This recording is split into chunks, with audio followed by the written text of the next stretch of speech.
But my biggest responsibility is to make sure you get your time's worth. And the reason I say that is because time is more valuable than money. In fact, you might start your notes with that.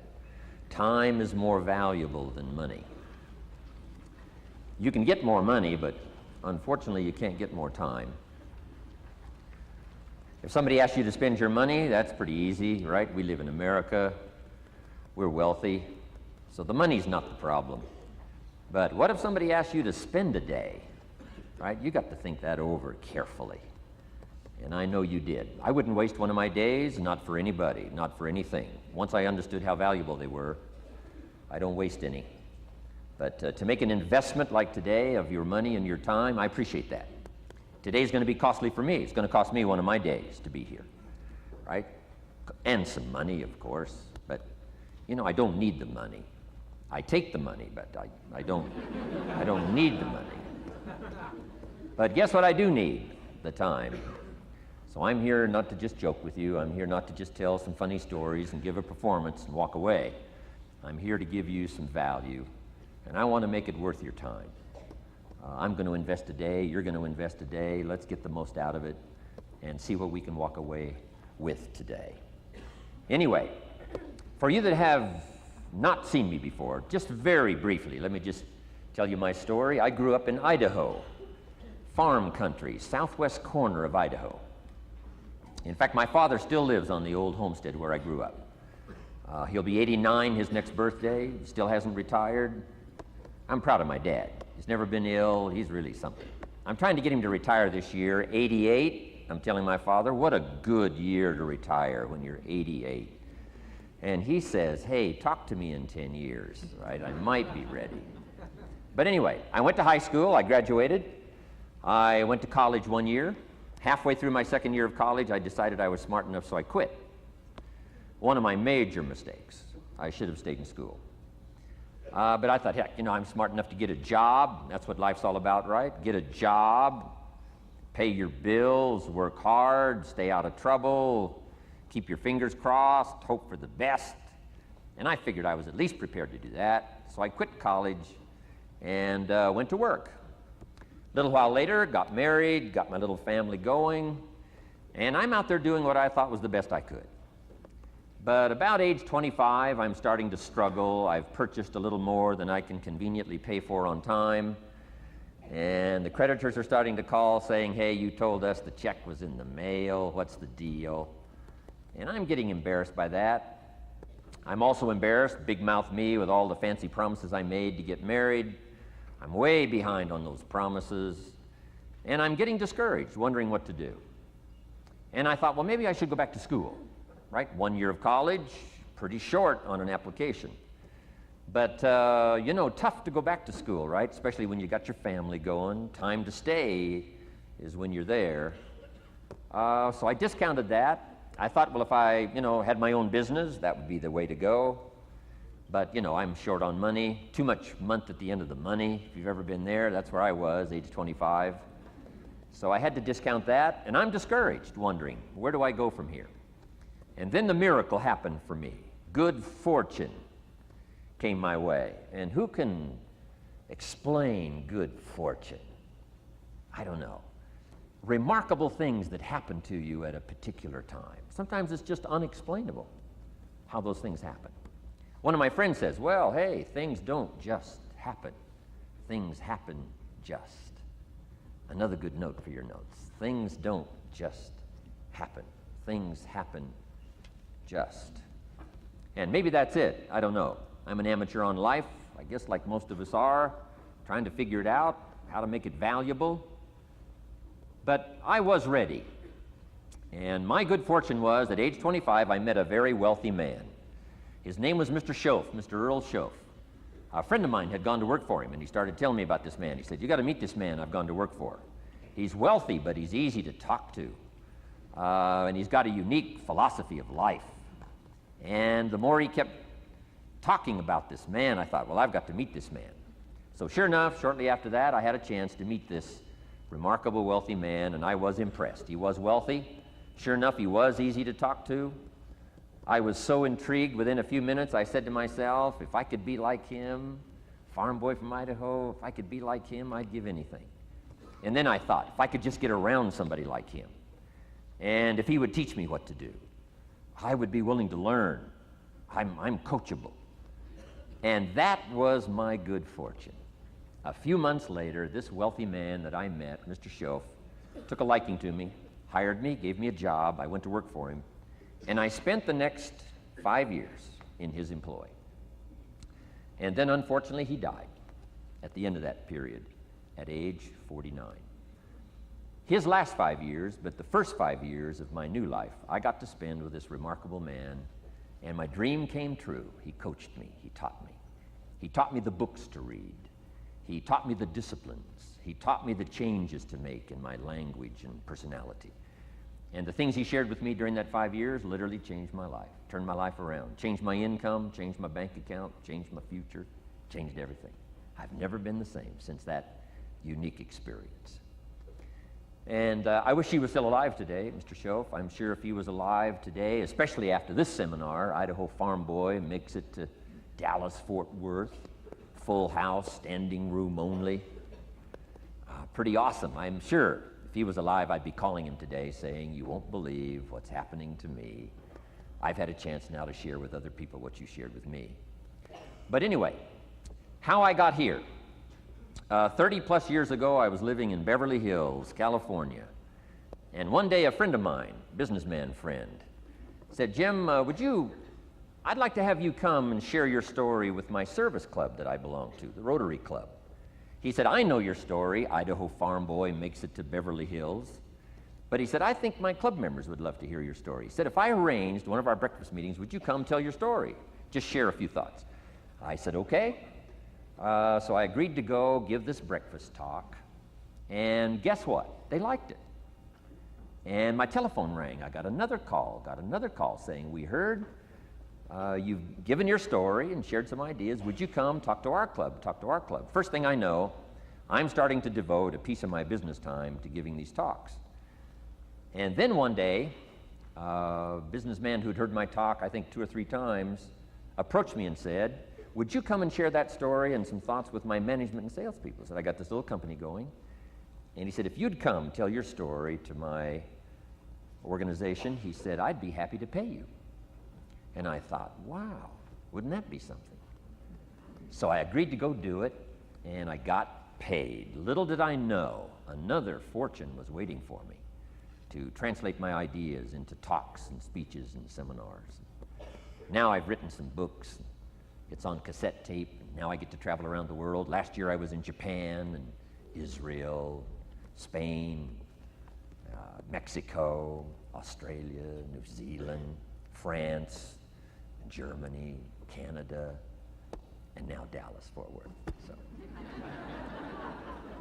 Idaho Farm Boy gets to travel around the world and share his story, and here I am today. Anyway, it's almost too much for me to comprehend. From where I started, raised in obscurity, in a little small farm community, and now to be here today is pretty awesome for me.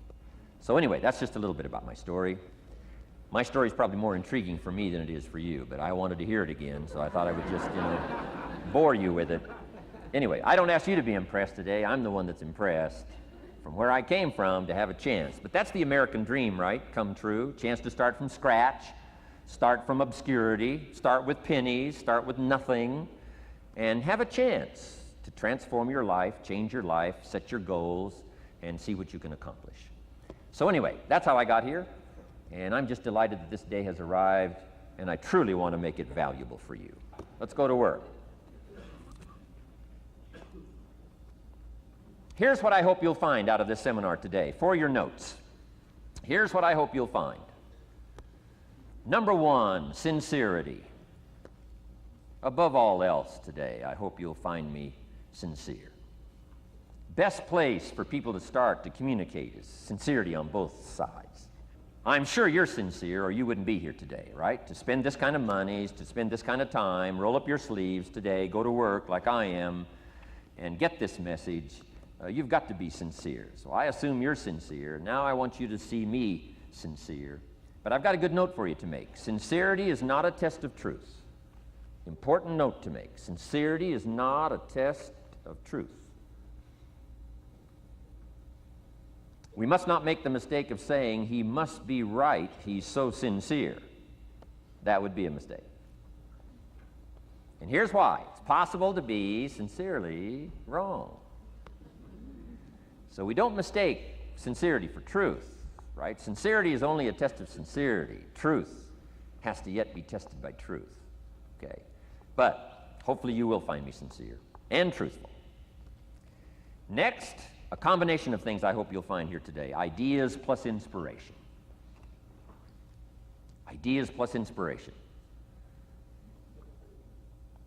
Ideas, business ideas and social ideas and personal ideas, we all need ideas, right? How to have a good day ideas, how to have a good year ideas, how to have your best year ever ideas, good health ideas, personal relationship ideas, how to deal with your family ideas, sales management ideas, financial freedom for the future ideas. We all need good ideas. So today, I hope you gather up by notes and by what you can remember a lot of ideas. I want to share as many with you as I possibly can in the time constraints we have.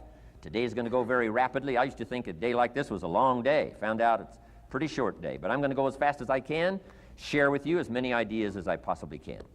And here's why. Ideas can be life-changing. Ideas can be life-changing. And sometimes all you need is just one more in a series of good ideas.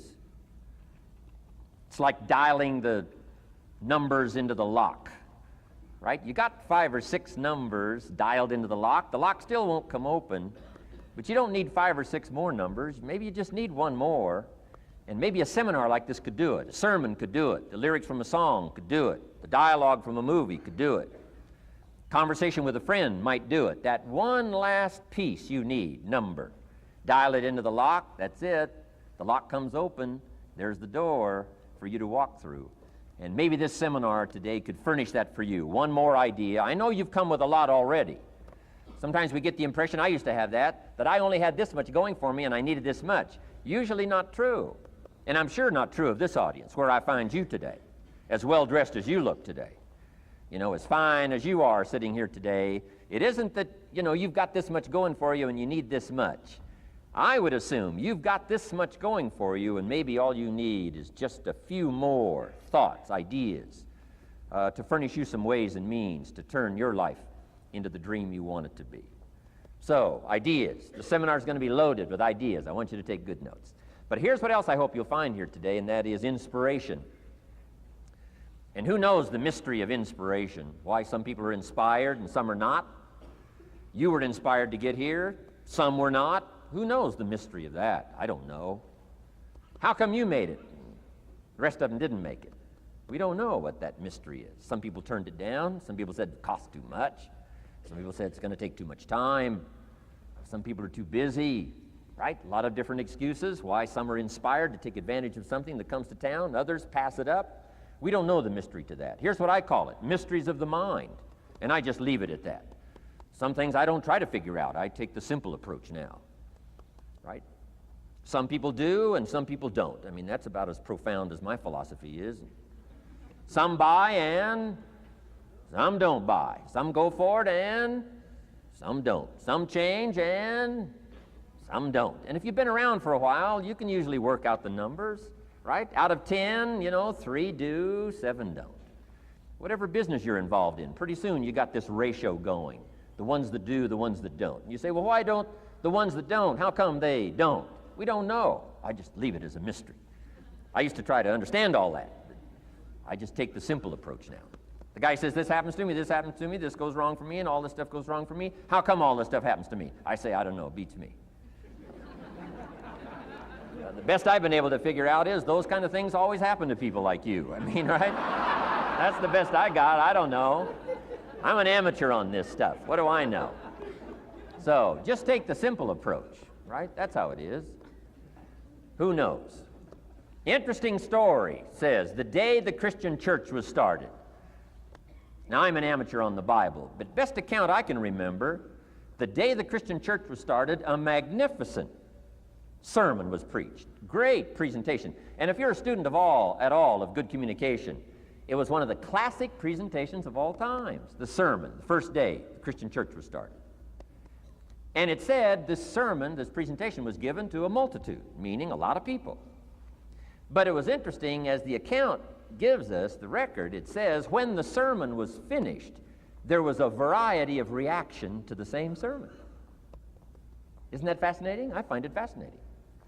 It said some that heard this presentation were perplexed. And I read the presentation, sounded pretty straightforward to me. Said, why would somebody be perplexed with a good, sincere, straightforward presentation?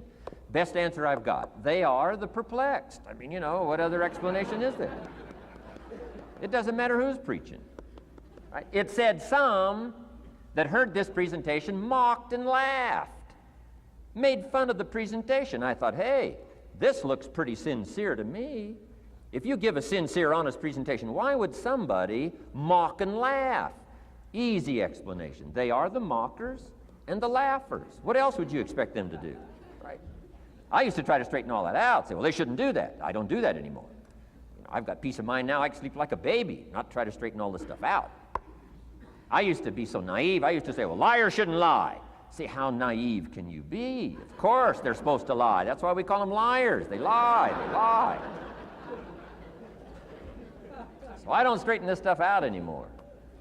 Anyway, it said some that heard this magnificent presentation didn't know what was going on. And they're usually easy to spot. They're usually saying, what's going on, right? I mean, they don't know what's going on. But interesting, right? A variety of reaction to the same sincere, honest presentation. Now, it also says, in wrapping it up, some that heard the presentation believed. And I think that's who the speaker was looking for, the believers. Interesting. Now, it said the number of believers was about 3,000. So, pretty good first day. 3,000. I've had some first days, but I never had 3,000. But anyway, 3,000 were believers. And that's, the speaker was looking for the believers out of this multitude. And that's about as close as we can come to understanding the mystery. Some believe, and some mock, and some laugh, and some are perplexed, and some don't know what's going on. And you just have to leave it that way. Why? Because that's the way it's going to be. The way to be brilliant is to find out how it's going to be and then say, here's how it should be. I mean, that's how you become brilliant. So, anyway, who knows the mystery? I call it mysteries of the mind. We don't understand. But I don't try to change it anymore. On this particular story, as far as we know, they didn't have classes after the presentation to try to de-perplex the perplexed. I mean, as far as we know, they left them perplexed.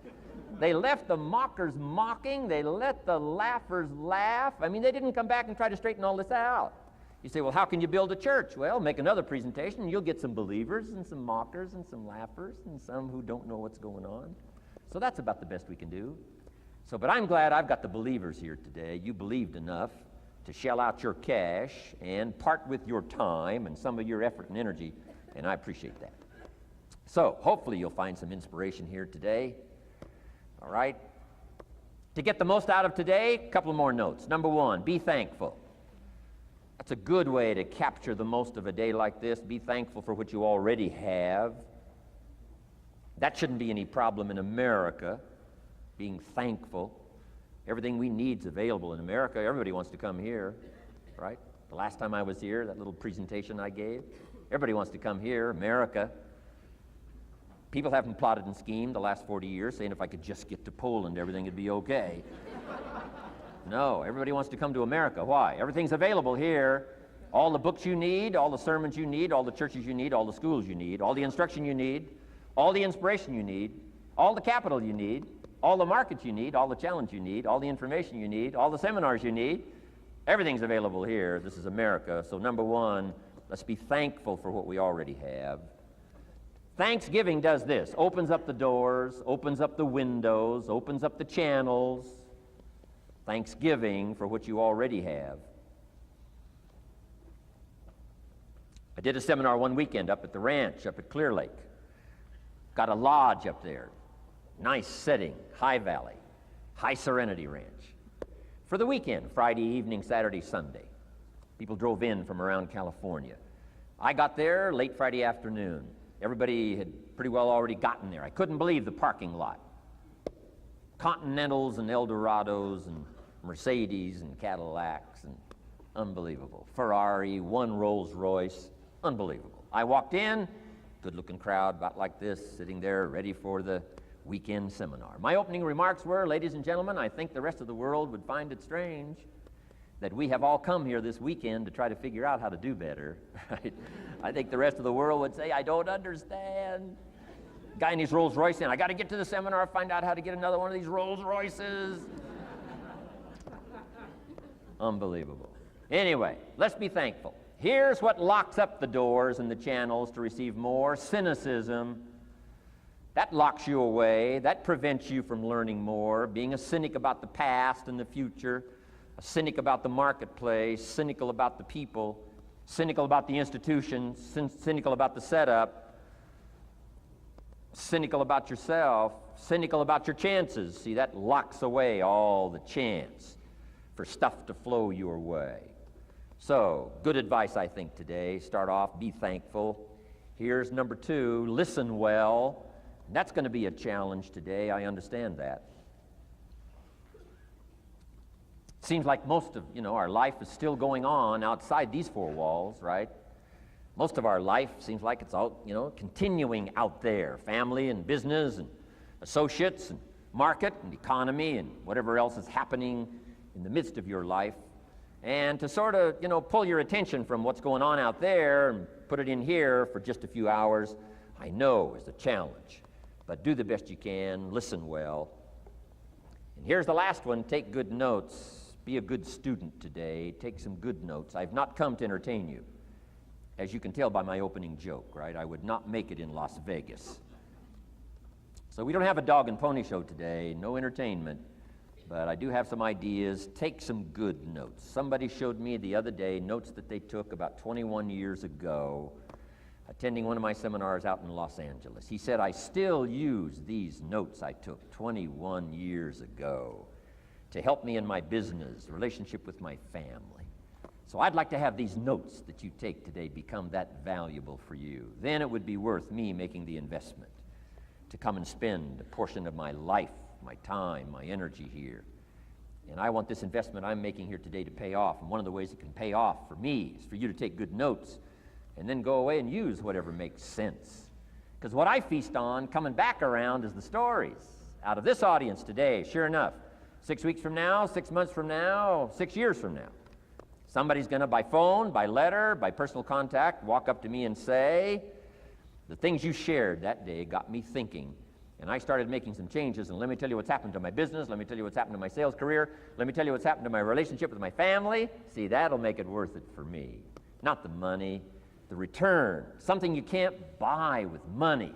If somebody says, thank you for touching my life and taking the time to make the investment. And that's what I'm all about.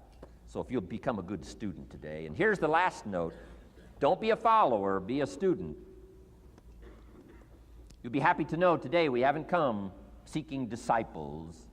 We've got no movement for you to join. I'm just here to share some of my experiences, good ideas, best I can. But I think that's good advice. Don't be a follower, be a student, right? Take advice, but not orders. Take information, but don't let somebody, order your life. Make sure what you do is the product of your own conclusion. Excellent note to make. Make sure what you do is the product of your own conclusion. Not to do what someone else says. Take what someone else says, process it, think about it, ponder it. If it makes you wonder, if it makes you think, then it's valuable. Then when you go take action, make sure that the action is not what somebody told you to do. Make sure the action is the product of your own conclusion. If you'll follow just a little bit of those simple guidelines, I'm telling you, the learning process can be speedy, swift, powerful. Your learning curve can go up, and then applying it to your business, your life, your family, conversations, equities of all kinds. You'll find some progress like I did that first 5 years when I met a teacher willing to share with me, turned my life around. Progress I couldn't believe happened for me.